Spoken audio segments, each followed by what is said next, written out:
Boko pravi. Če nam lahko čisto razložite, kaj točno so se dogovorili, kaj so podpisali? Torej, dogovor vsebuje dva dela. Prvi del je glede, bom rekel, ugotovitve, da je bil upor, bomo rekla, stavka upravičena in legitimna, da delodajalci, vključno z Luko Koper, ne bodo izvajali nikakršnih sankcij zaradi udeležbe na teh protestih. Nadalje je bil naš predlog, da bi se dogovorili tudi o tem tripartitnem enakopravnem sodelovanju in izgradnji nekega sistema, rekel partnerskega, kar je bilo v korist vseh treh strank. Luka žal tega ni sprejela, ker po mnenju prave ni pristojna, ker bi lahko zaveze presegala njena pooblastila, zato bo ta del romal presoje nadzornemu svetu. Okrog tega je bilo veliko govora. Jaz osebno menim, da nadzorni svet bo sprejel tako, ker je objektivno v korist vsem, noben s tem nič ne izgubi, ampak samo se naredi nov korak naprej. Ta stavka je pokazala, da je razmerje med delavci IPS-ov, IPS in Luko totalno neurejeno, to ste sami videli, in mislim, da je to začetek neke nove poti.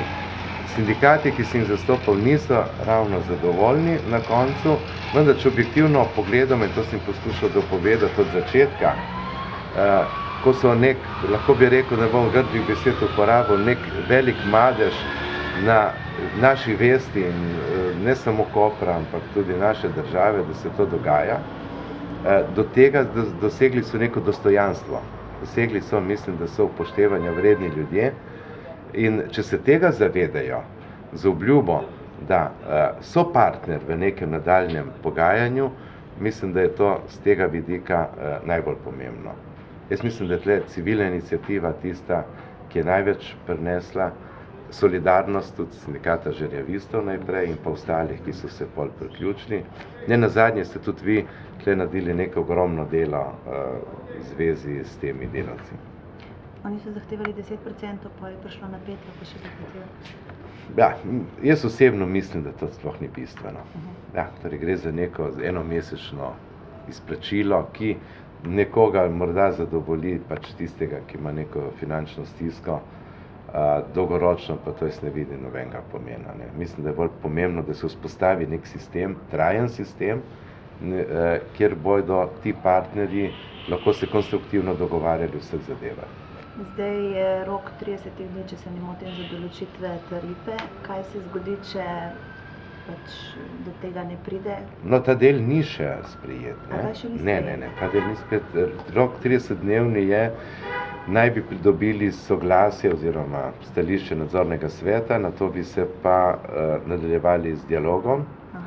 Mislim, da bo prišlo do sklenitve, ali je to tarifa ali uzance, vse to ni bistveno. Važno je, da pride do nekega dokumenta, soglasno sprejetega vseh treh strani, če ne bo soglasje predviden sistem arbitraže, tako da bi objektivno določili vse obseg nekih tistih minimalnih pravic. Sej jasno je, da ne bodo imeli plač, kot če bi bili zaposleni v Luki, mislim, to je vsem jasno, vendar vsaj neke tiste minimalne pravice. In kar je najbolj pomembno, se mi zdi, da bodo zaščitene in da bodo v enakopravnem odnosu delavci posameznih IPS-ov, kar nenazadnje koristi tudi IPS-om zaradi nelojalne konkurence. To pa tudi poznate.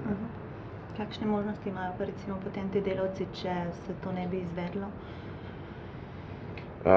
No, jaz mislim, da to ni treba, pustimo zdaj pravne poti, ampak zdaj so sindikat, to je bistvo. Videli ste, da so sindikat, ta sama organizacija, mislim, da jih je tudi ne samo statutom ustanovila, ampak tudi združila kot sindikat in mislim, da se tudi drugi udeleženci tega zavedajo.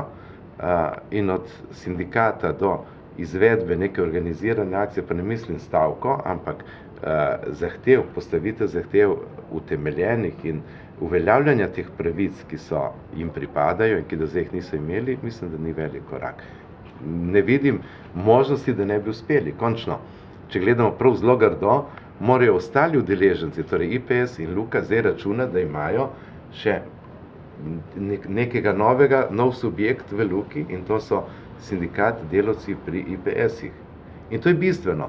Kot preventiva, ne mislim jaz, da bo zdaj jutri pa čez eno leto stavka, ampak nekoga, na katerega morajo računati, in če se bodo zavedali, bodo vedeli, da je to tudi v korist vseh. Ni to nek samo strošek, eventuelno večji. Hvala lepa. Prosim.